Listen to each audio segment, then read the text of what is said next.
ఈరోజు మహిళలు కానీ తెలియజేస్తున్నా. ఈరోజు మీరు ఎక్కడ బస్సు ఎక్కినా ఫ్రీగా బ్రహ్మాండంగా డబ్బు లేకుండా ఈరోజు ప్రయాణిస్తున్నారు.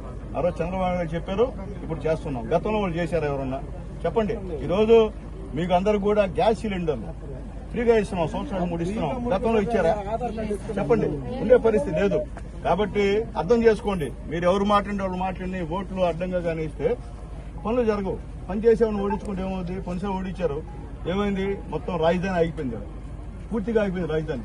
ఈరోజు చంద్రబాబు గారి పుణ్యాన రాజధాని కూడా బ్రహ్మాండంగా కడతా ఉన్నాం ఈరోజు. కాబట్టి పనిచేసేవాడిని ఎప్పుడు పొంగొట్టుకున్నా ఇబ్బందికరమైన పరిస్థితి అని చెప్పి నేను తెలియజేస్తాను. ఈ లోకల్ బాడీ ఎలక్షన్స్ ఒక ఎత్తు, అలాగే ఎమ్మెల్యే ఎలక్షన్స్, ఎంపీ ఎలక్షన్స్ ఒక ఎత్తు. ఎందువల్లంటే గతంలో ఎవరైతే ఈ రాష్ట్రానికి మీ ఊరికి పనిచేశారో వాళ్ళని గుర్తుపెట్టుకోమని చెప్పి గెలిపించమని చెప్పి అందరూ కూడా రిక్వెస్ట్ చేస్తున్నాం. కాబట్టి అర్థం చేసుకోండి. పనిచేసే వాళ్ళు కోటేయండి. నా కోటి మీద అడగలేదు మిమ్మల్ని ఎవరిని. పనిచేసే వాళ్ళు కోటేయండి, మీకు కనిపించే వాళ్ళు కోటేయండి, మీకు సమాధానం చెప్పేవాళ్ళు కోటేయండి. అది ఏ పార్టీలు కావచ్చు, నేను మళ్ళీ చెప్తాను. కాబట్టి అందరూ అర్థం చేసుకోమని చెప్పి రిక్వెస్ట్ చేస్తూ మరొకసారి ఈ బిడ్డలిద్దరు కూడా మా ఆశీర్వాదాలు ఇస్తూ మా తల్లులందరినీ కూడా ఎన్డీఏ గవర్నమెంట్ ని మీరందరూ కూడా దీవించాలని చెప్పి మరొకసారి తెలియజేస్తూ నేను సెలవు తీసుకున్నానండి.